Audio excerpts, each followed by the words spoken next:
పూజనీయం తథాదిత్యకాయం ప్రకీర్తిప్రదాయం భజే బాలనాథం భజే పవిత్రం భజే పుణ్యయుక్తం భజే ఉగ్రరూపం భజే కర్మతేజం. అది రామాయణ మహాయుద్ధం భీకరంగా సాగుతున్న తరుణం.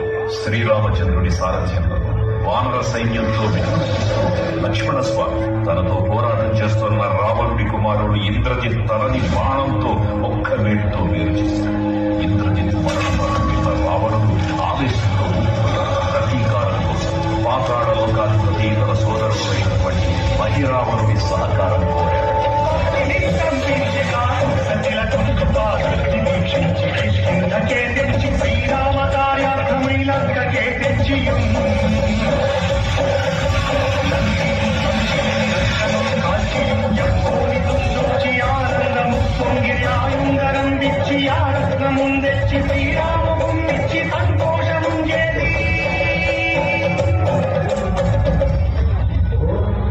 తన ప్రభువులను కాపాడుకోవడానికి వాయువేగంలో పాతాళ లోకానికి చేరుకున్న ఆంజనేయ స్వామి సగం మొసలి సగం వానర రూపంలో ఉన్న వింత జీవం